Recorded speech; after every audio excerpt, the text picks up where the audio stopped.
જૂનાગઢની સંકલન સમિતિની બેઠકમાં ધારાસભ્ય સંજય કોરડિયા આક્રમક. ભવનાથ મંદિરના મહંતની નિમણૂક બાબતનો મુદ્દો ગાજ્યો હતો. તત્કાલીન કલેક્ટર રચિત રાજ, એસડીએમ અને મામલતદારની ત્રિપુટીએ કરી હતી ગેરકાયદેસર નિમણૂક. Story report by Paresh Buddhapatti, Junagadh.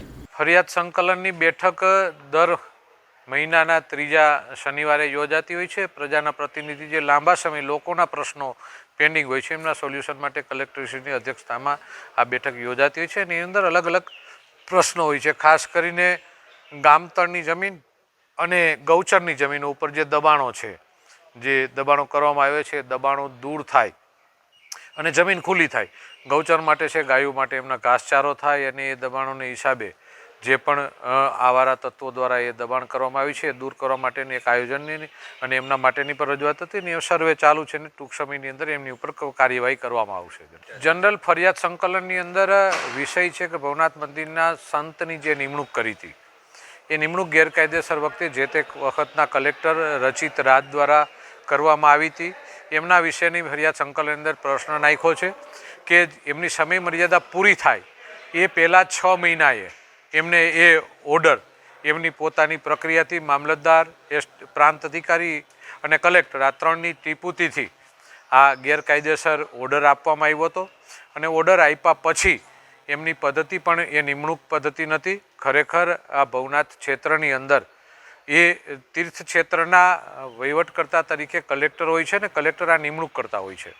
અને એક નિમણૂક જે તે અખાડા અને જે તે પરંપરા હોય છે એમના સંતની નિમણૂક થતી છે ને એની પ્રોસેસ હોય છે કે મુદત પૂરી થાય ત્યારે કલેક્ટરશ્રી દ્વારા સૂચનાથી મામલતદાર સારા એનું જાહેરનામું બહાર પાડે કે ભાઈ આ મંદિરના સંત તરીકેની નિમણૂક કરવાની છે. જે લોકોનું પોતાની યોગ્યતા હોય કે જેમની માગણી હોય એ પ્રૂફ સાથે એ ડોક્યુમેન્ટ્સ એમને સબમિટ કરે. અને ડોક્યુમેન્ટ સબમિટ કર્યા પછી એમાં યોગ્યતા હોય તો એ યોગ્યતા પ્રમાણેના ડોક્યુમેન્ટ એ જે તે મામલતદારશ્રી તપાસી અને એ પ્રાંત અધિકારીને મોકલે અને પ્રાંત અધિકારી એમની ઉપર તપાસ કરી અને એ કલેક્ટરશ્રીને રિપોર્ટ આપવાનો હોય છે કે ભાઈ આટલી અરજીઓ આવી છે, એમાંથી આટલી અરજીઓ યોગ્યતા પાત્ર છે, આટલી અરજીઓ યોગ્યતા પાત્ર નથી આ કારણે.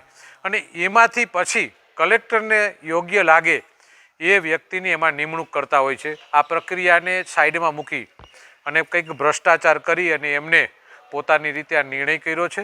આવા નિર્ણયોથી ગુજરાત સરકાર જૂનાગઢ ભવનાથની અંદર સંતોની વચ્ચે વિવાદ થવાનું કારણ હોય તો આ ભ્રષ્ટ કલેક્ટર દ્વારા જે નિમણૂક કરી હતી એ મોટું કારણ છે. સંતોની વચ્ચે ઝઘડા કરાવવાના આવે નિમણૂકો છે. ખરેખર સંતો ક્યારેય એટલા વર્ષોની અંદર આવા ઝઘડાઓ નથી થયા, પણ આવી ખોટી નિમણૂકો કરી અને વિવાદો ઊભા કરવાનું કામ આવા અધિકારીઓ દ્વારા કરવામાં આવે છે. ત્યારે આખી રાજ્ય સરકાર, વહીવટી તંત્ર અને આ ભૂમિ અપવિત્ર થાય છે અને એને આ સહન કરવાની આવી પરિસ્થિતિ ઊભી થાય છે. એટલે આવા અધિકારીઓ ઉપર તપાસ થવી જોઈએ. અને આમાં કોઈ પણ આવી વાત હોય ત્યારે કોઈ સંત કે કોઈ પંથ એમનો વિરોધ નથી હોતો, પણ જે કાર્યની પદ્ધતિ છે એ પદ્ધતિનો વિરોધ હોય છે. કલેક્ટર દ્વારા જે પદ્ધતિ, જૂના કલેક્ટર દ્વારા જે પદ્ધતિ કરેલી છે એ પદ્ધતિ ખોટી છે, એનો વિરોધ છે અને એના માટેની તપાસ ચાલુ છે ને યોગ્ય નિર્ણય આવશે એવી મને ખાતરી છે.